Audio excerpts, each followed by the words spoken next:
la notion de langue latine, de langue germanique ou de langue sémitique, est une notion extrêmement complexe et problématique.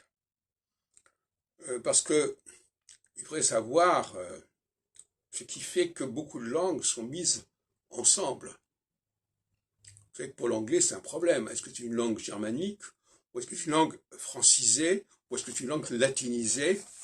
On peut se poser des questions à ce sujet. Mais même au sein de la langue germanique, l'anglais et l'allemand ont des particularités l'une par rapport à l'autre. Et on peut étudier les passages de l'anglais à l'allemand ou de l'allemand à l'anglais, sans que je précise dans quel sens ça va d'ailleurs, puisqu'il peut y avoir une langue d'origine, une langue matricielle derrière tout ça.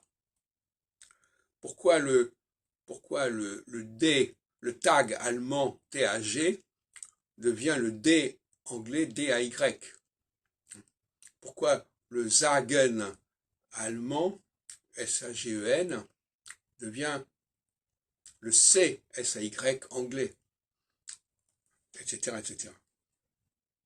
Et de la même façon, entre les langues latines, pourquoi pourquoi le français diffère sur certains plans des langues latines, notamment en ce qui concerne la diphtongaison. Les langues latines, en dehors du français, ne pratiquent pas la diphtongaison. Alors, est-ce que c'est le français qui a ajouté cette dimension, ou est-ce que cette dimension a disparu des autres langues latines, ou n'a pas été transmise par le français ou par la langue matricielle dont le français est l'héritier? C'est la question qui se pose.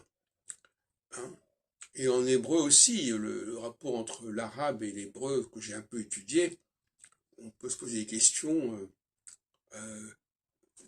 Quel est celui qui est le plus propre, le plus pur au niveau de la matrice de départ?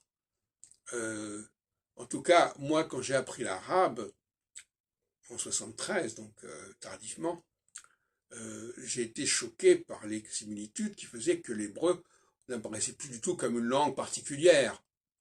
Sauf si on admet que l'hébreu aurait marqué l'arabe, ce qui est aussi une possibilité, mais on peut plutôt penser que l'hébreu et l'arabe appartiennent à un même ensemble qui a eu ses origines. Et alors, le rapport entre le français et le latin aussi, c'est compliqué.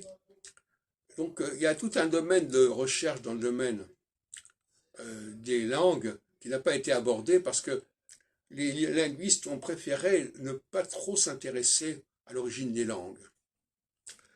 Et donc, il y a eu une période où on aimait bien élaborer des langues indo-européennes qui étaient à l'origine, etc.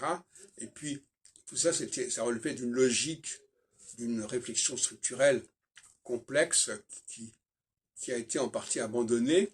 Et à mon avis, il faut reprendre cette réflexion. Parce que le français, à mon avis, le français n'est pas lié forcément à la France. La France, le français est une langue supranationale et qui peut-être au départ a une dimension bien supérieure à celle de la France en tant que telle. Et les francophones n'ont pas le pouvoir de déterminer ce que doit être la langue française.